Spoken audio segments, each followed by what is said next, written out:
I'm Samantha Foster, and this is Venus Mastermind, a space for honest reflection, pattern breaking, and sovereign thinking. I'm not here to perform or to teach in a formal way. This is a shared reflection, a place to think out loud, to name what's been living in me, and to speak honestly about what I'm seeing and integrating. There's no agenda here beyond truth and presence. If something here resonates, take what's yours and leave the rest.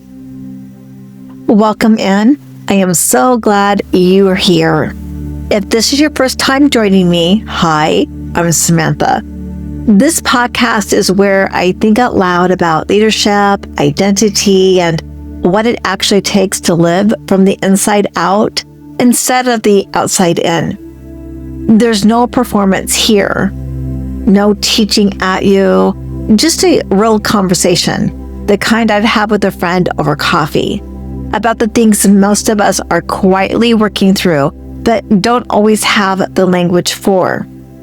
And if you've been with me through the internal ecosystem, through morals, values, ethics, the bonus episode, principles, standards, boundaries, integrity, intuition, and wisdom, then welcome back. We've been on quite a journey together, and I want to acknowledge that for a second, because what we did across those episodes wasn't light.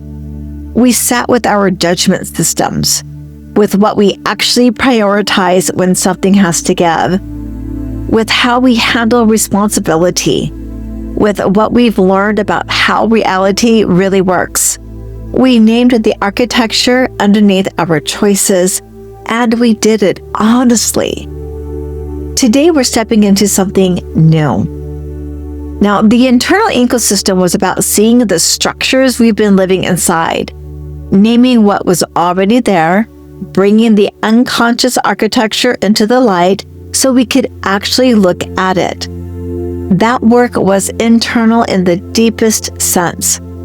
It was about clarity, about self-knowledge, about developing a relationship with the parts of ourselves that have been running things from the background.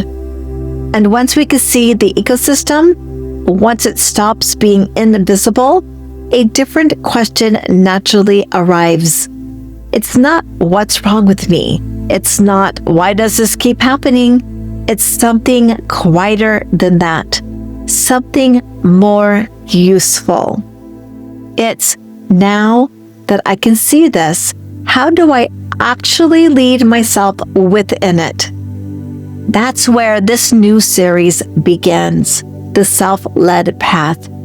6 episodes that walk through what it actually looks like to live from the inside out, to stop being run by approval, fear, expectation, and inherited momentum, to make decisions from a place that doesn't fluctuate based on who's in the room. And today, in this first episode, we're sitting with the question underneath the whole series. What does it actually mean to be self-led? And why does it matter? I want to start with something most of us recognize before we have language for it. The pattern most of us are living. Here's something I've watched in myself, in clients, in people I admire, in people I love. You can be doing everything right. You can be successful by any measurable standard. You can have built something, earned the things, fed the right things, shown up, done the work, and still quietly feel off, stuck, disconnected from yourself in a way that's hard to name. And the way most of us interpret that feeling is, something must be wrong with me. That if we were just more disciplined, more grateful, more focused, more healed, the offness would resolve.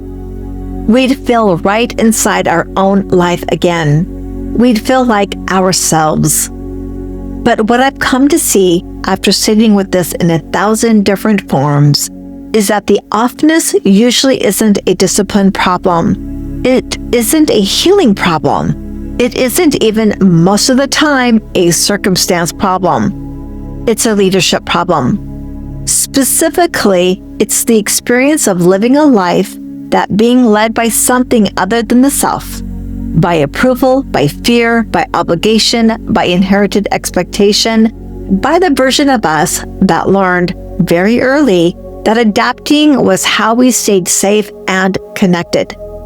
And I want to say something here, because if any of this is starting to sound familiar, the next thought might be, okay, I've heard this before. I've talked through it. I've worked through it, and nothing actually changed. There's something we can do about it, and it's not just talking through it. I've done this work in my own life. I've watched others do it. I've watched it change not just my life, but the lives of the people around me and the people I coach. There's a real path. There's actual machinery for this. We're going to walk through what it is. When we're not self-led, we don't experience it as a clear, nameable thing. We experience it as tired in a way that sleep doesn't fix. Successful in a way that doesn't feel like success. Constantly adjusting to whoever we're around. Saying yes when something in us is saying no. Making decisions and not being able to tell whether we actually wanted them or just chose what we were supposed to choose. That's not a character flaw. That's not weakness. That's the felt experience of a life being navigated from the outside in. And this brings me to a distinction that matters. Self-led versus externally led. The cleanest way I know to talk about this is to lay the contrast out side by side. When we're externally led, decisions get made based on what's expected, based on what won't disappoint, based on what feels safe in the eyes of whoever we're trying to stay in good standing with. We scan, we adjust, we read the room before we read ourselves, and we shift, sometimes subtly, sometimes dramatically, depending on the environment we're in. You can feel this if you've ever been one version of yourself with one group of people and noticeably different version with another. Not in a healthy adaptive way, in a way where you started to lose track of which version was actually you. And here's what I want to name, because I think this is the part most of us were never invited to question. Most of us were born into structures built entirely on external approval.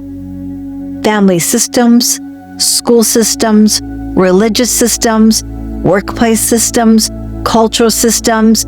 We came in through generations of people-pleasing. Generation after generation after generation of people who learned that survival required performing for somebody else's approval. And it gets passed down like an inheritance we never asked for. We end up treating other people's approval like it's our God. Like it's the thing we have to keep happy in order to be okay. We treat opinions like commandments. We treat judgments like verdicts. We treat someone else's discomfort with our choices like proof that our choices were wrong. And I want to ask the question that nobody asked us when we were learning this. Who said this person was the authority? Who appointed them God of our life? Who decided that their opinion got to override our own knowing? Most of the time, nobody said it. We just absorbed it from people who were absorbing it from the people before them. And this isn't an invitation to start treating people badly. This isn't permission to become callous or dismissive. The morals work, the values work, the ethics work, that comes first. We've already done that work in the previous series. This is something different.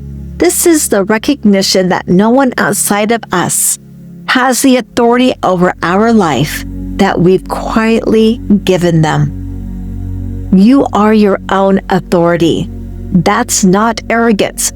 That's not separation. That's the truth. Nobody else gets to be the final say-so over your life. They never did. We just forgot. When we're self-led, something different is true. Decisions get made from inside, not from impulse, not from rebellion, from a clear sense of what's actually true for us in this moment, and a willingness to act on it, even when the room would prefer something else. Self-leadership doesn't mean we stop caring about what people think. It means we stop being run by it. We can hear feedback without collapsing into it. We can disappoint someone and not abandon ourselves in the process. We can be in a hard conversation and still know who we are when we walk out of it. And the most defining quality, the one that becomes visible over time, consistency. We start to be the same person across rooms. The way we speak in the bedroom and the way we speak with our closest friend become more aligned. Not identical. Context still matters. But the core of us doesn't keep getting rewritten depending on who's watching. That's what self-leadership actually is. Internal authority that holds across environments. And before we go any further, I want to name something important. Why most of us aren't self-led yet. Most of us aren't self-led yet. And how we hold that matters. Because the temptation, the moment we name a thing like this, is to make it personal, to turn it into another way we failed, another deficiency on the list, another thing we should have figured out by now. That's not what this is. If we're not self-led yet, it's not because we're weak. It's not because we lack character.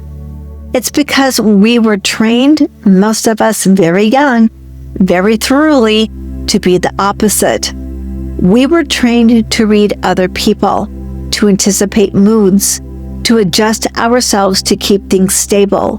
We learned that being helpful earned us love, that being good kept us safe, that being too much got us pulled back, that having needs made us inconvenient, and our nervous system, which is exquisitely efficient, learned the lesson and built itself around it.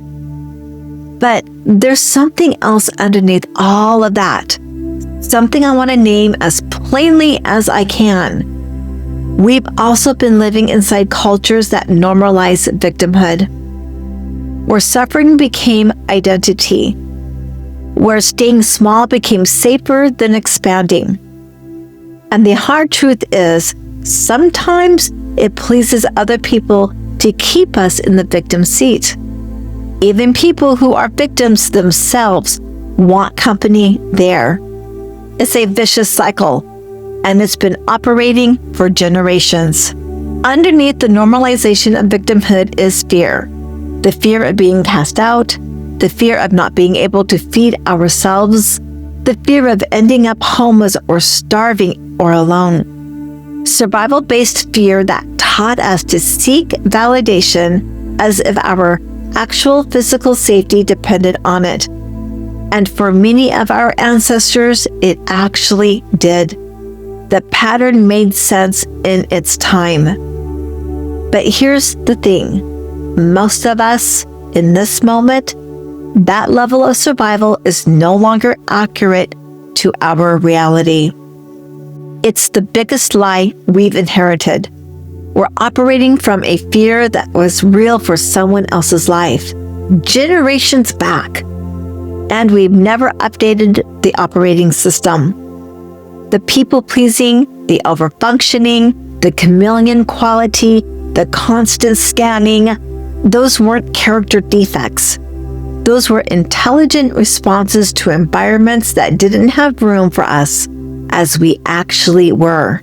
And in many cases, they were inherited responses to environments our great-grandparents lived inside.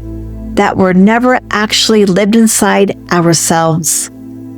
So if we're now noticing that we've spent decades living from the outside in, that doesn't mean something is wrong with us. It means we adapted well to conditions that required adaptation. And now we're noticing that the conditions have changed and the strategy hasn't caught up. We don't know how to do this yet because we were never taught. And in many cases, we were actively trained not to. If anything in this is starting to land, there's no shame underneath the recognition. There's just the beginning of being able to see the system we've been living inside. And that seeing is itself the first move.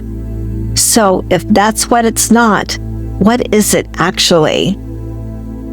What being self-led actually is. There's a version of self-leadership that gets sold a lot, and it's not what I'm pointing at. The version that gets sold is something like, I don't need anyone. I don't care what anyone thinks. I do what I want. A kind of armored independence that confuses defensiveness with sovereignty. That's not self-leadership. That's a wound dressed up as a personality trait. Real self-leadership is quieter than that, and honestly, it's softer than that. Being self-led isn't about rejecting all authority. It's about choosing it. We are the authority of our own life. And from that place, we get to choose who we listen to, who we let speak into our life, who we allow close enough to influence what we believe, what we want, what we move toward. That's a really different posture than rejecting people. It's actually more discerning. We can take in as much information as we choose from whoever we choose. We can listen to opinions, take in feedback, consider perspectives, and still, at the end of it, make the decision over our own life. Because that decision isn't theirs to make. It never was. And here's a question that becomes really useful once we're operating from this place. Look at the people in your life who are currently speaking into it, whose opinions are landing the heaviest, whose perspectives are most shaping how you see yourself. Are those people living the life that you would actually want to be living? In the area they're advising you on, in their relationships, in their finances, in their health, in their work, in their integrity. These are not judgmental questions. It's a discernment question. Because if someone is offering us advice about a domain where their life isn't reflecting what we want for ours, that doesn't mean we have to dismiss them, but it does mean we get to recognize that their opinion isn't gospel. It's data. And data is something we get to evaluate. When we're living in integrity, when we have our morals mapped out, our values mapped out, our principles, our ethics, and our standards, when we know what's actually true for us, opinions stop hitting us as commandments. They start hitting us as information. We can hold them up against our own knowing and ask, does this line up? Does this serve what I'm building? Is this aligned with the life I'm actually trying to live? And from that place, we make the decision. That's the anchor. Internal knowing as the place we make decisions from, not the place we abandon for someone else's preferences. And the way we get there isn't mystical, it's structural. There are internal structures that build this. I want to open the door to something here without walking us all the way through it, because we've been walking through it across the entire previous series. Self-leadership isn't a personality trait some people are born with and others have to envy from a distance. It's built. And it's built from the internal structures we can actually examine, refine, and rely on. There's what we believe is right and wrong, the judgment system underneath our reactions, our morals. There's what we actually prioritize when something has to give. Not what we say we value, but what our choices reveal, our values. That's how we handle responsibility when our choices touch other people, our ethics. There's what we've come to understand about how reality actually operates, our principles. There's what we stay available for and we stop participating in, our standards. There's what we do when we're already inside a situation and something isn't acceptable, our boundaries. And there's the alignment of all of it with how we actually behave in our lives, our integrity. The pattern recognition that becomes available once that alignment is real, our intuition. And the calibrated knowing that emerges from living all of it long enough, our wisdom. That's the ecosystem. That's the architecture underneath self-leadership. And it's not abstract. It's not theoretical. It's the actual machinery that turns I want to live differently into I am living differently. If you've been with me through the previous series, you already know this. And what we're doing now is the next layer, because seeing the ecosystem and living from it are two different things. The self-led path is about the second part, about what it takes practically to make the architecture real in our day-to-day life. If you're new, don't worry about catching up perfectly.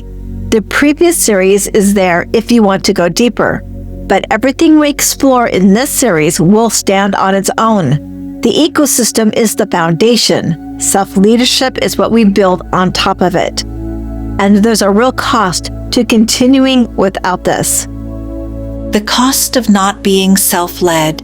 I don't want to make this dramatic, but I do want to name it clearly, because the cost is real, and most of us have been paying it for so long that we've stopped noticing. The day-to-day cost is enormous. Decisions take a disproportionate amount of energy. Small choices feel heavy. Big choices feel impossible. We loop, we consult, we read the room, we try to figure out what we're supposed to want before we let ourselves know what we actually want. And by the time we get to the decisions, we're exhausted before we've even moved. We stay in things we've outgrown, jobs that drain us, relationships that don't see us, commitments that don't fit anymore. We overgive, we underreceive. We become the person who handles everything for everybody, and we wonder why we feel invisible inside our own life. And there's a particular kind of voice that lives underneath all of this. The running commentary in our head that isn't even ours. The internalized parent, teachers, religion, culture, society, ex-partners, and bosses. The chorus of inherited opinions that we've mistaken for our own thinking for so long that we don't notice it anymore. Brain researchers have a name for it. They call it the default mode network. But the more honest description is just everyone else's voice but our own. That's the voice that has us overthinking. That's the voice that has us spiraling at 3 a.m. That's the voice that pulls us into depression, into misalignment, into the chronic loop of fear and resentment and burnout and self-doubt. It's not us. It never was. It's the inherited voice we've been letting drive. And there's a longer arc to this cost too. The one we don't usually talk about, the quiet regret of looking back at a life that wasn't ours. The recognition that comes too late, that the performance ended only when the body did. Most of our ancestors carried that weight, whether they had language for it or not. And whatever they didn't get to put down, they passed down, what we call karma. And I'll say this plainly, is largely the patterns passed from one generation to the next until somebody finally says no more. It's the inherited material. It's the unconscious script. And it doesn't end on its own. It ends when one person in the line is willing to do the work of seeing it, naming it, and living differently. It's never too late to be that person. And here's where I want to land because it matters. We have something our ancestors did not have. We have neurological understanding. We have language for these patterns. We have tools, real ones, that allow us to recognize the inherited voice, name it, call it out, and choose something different. That is not a small thing. That is a privilege almost no generation before us was given. Most of our ancestors did not have the option. They were too busy surviving. They didn't get to ask whether the life they were living was actually theirs. We do. And there is a way to honor what they carried by being the one in the line who finally puts it down. Thank you for getting me here. I'm going to take it from here. That's the sentence worth knowing, whether we say it out loud or not. And here's what starts to shift when we do. What changes when we become self-led? There's something I want to name about this part, because I'm not interested in selling anyone on a transformation that won't actually happen the way it's pitched. Becoming self-led doesn't make life easier. It makes life clearer. And those are very different. Decisions get simpler, not because the situations get simpler, but because we stop running them through 15 layers of approval calculations before we let ourselves know what we want. We start to feel the answer arrive without 1,000 committee meetings happening inside our head. Relationships start to clarify. Some get closer because we're actually showing up as ourselves. And the people who love us as ourselves can finally find us. Others get more distant because relationships built on a version of us that wasn't really us can't survive us being real. That's not a tragedy. That's the architecture sorting itself out. The relationships that stay are the ones built on something true. There's less internal conflict. The civil war between what we want and what we think we should want starts to quiet down. Not because it disappears, but because we stop letting should override is automatically. We become more stable when things are unstable around us. The environment is chaotic. We don't dissolve into the chaos. That's a center that holds. And that center isn't rigidity, it's clarity. We can be flexible about a lot of things because we're firm about the few that matter. And maybe the thing that surprises us most, we become softer, not harder. The energy we use to spend defending ourselves, performing ourselves, proving ourselves, we don't have to spend that energy anymore. So it's available for other things, for presence, for real love, for the kind of work that actually matters to us. But the part of this that surprises people most isn't any of that. The part that surprises people most is what becomes possible when we're no longer performing. Life gets quiet. Life gets, and I want to use this word carefully because it sounds anticlimactic, and it isn't. Life gets boring in the most beautiful possible sense. We stop needing to keep up with the Joneses. We stop needing the next thing. We stop needing the new pair of shoes, the next achievement, the next status marker, the next reason to be impressive. Because none of that was ever feeding us. It was just answering somebody else's voice in our head. We get to choose what relationships are in our life. We get to choose what we do on any given day. And we get to choose what productivity even means to us, not the productivity sold to us by people who profit from our exhaustion, the actual rhythm of our actual life. We have the capacity to meditate, to take a yoga class, to go for a walk that isn't measured in steps, to take a long bath in the middle of the day, to mow the lawn slowly, to sit in the backyard if we have one, and just be there with no plan, no goal, and did nothing to post about it later. We have the capacity to sit on the toilet without rushing. That sounds small. It isn't.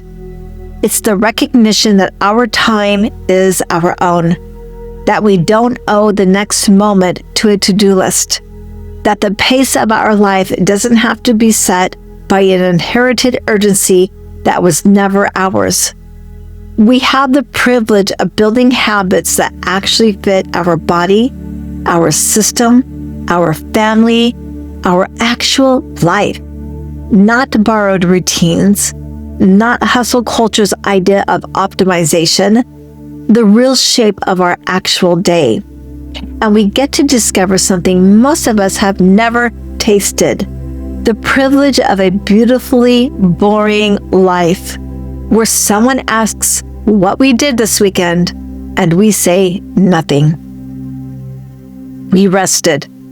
We sat on the porch with a cup of coffee that we actually drank slowly before it got cold, while it was still warm in our hands. We watched the light change.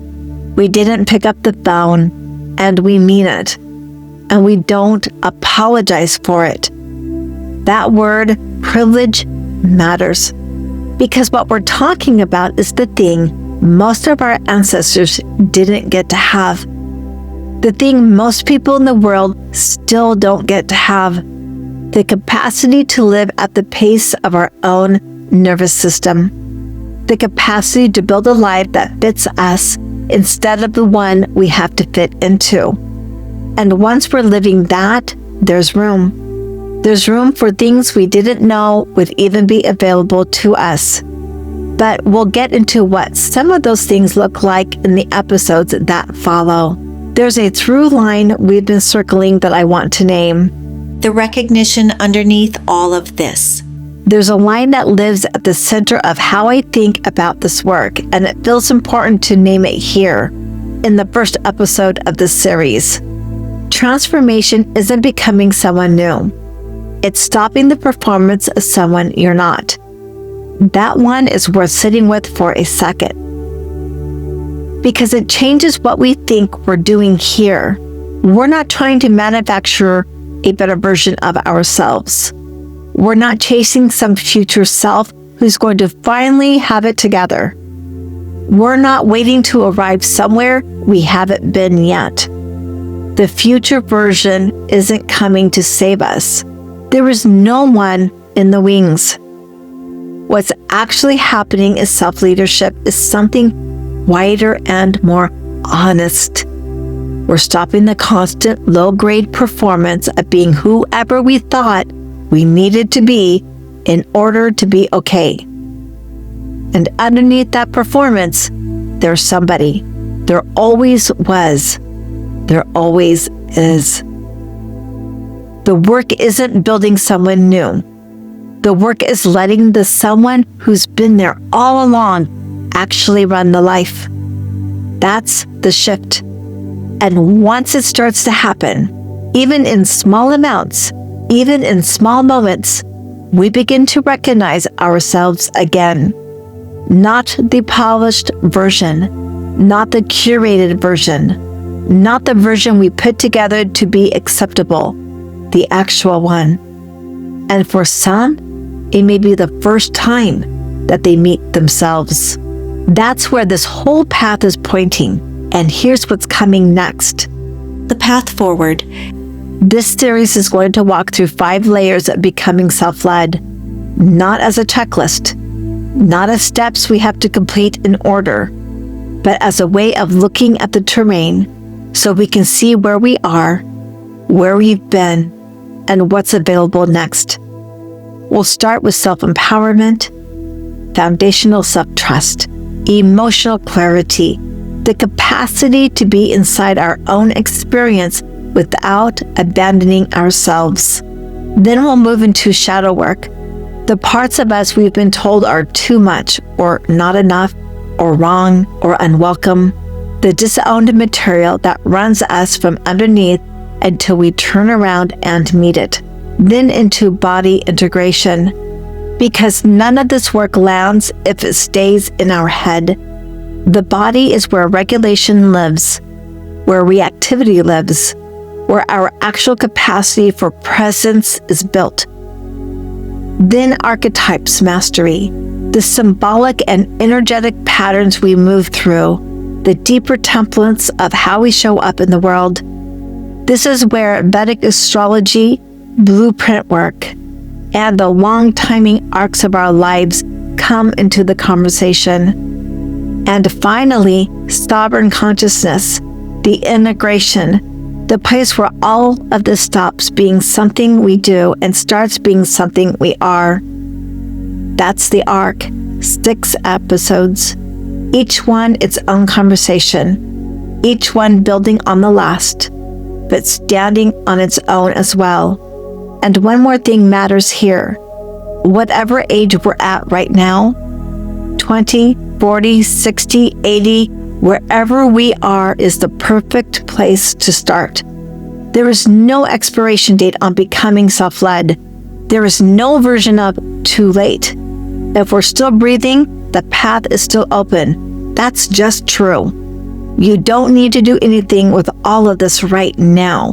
You don't need to figure it out, plan it out, or schedule the work. We're just at the beginning, and the beginning is recognition. That's enough for today. I want to leave us somewhere quiet before we close. If something in this is landing, if you're noticing the quiet recognition that you've been living from the outside in for longer than you realized, let that recognition be enough for now. You don't have to do anything with it. You don't have to fix it today. You don't have to construct a plan. You just have to let yourself notice. Because that noticing, the simple, honest seeing of where we've been operating from, is the first move of self-leadership. Not a dramatic move, not a productive move, just an honest one. We've been outside of ourselves for a long time.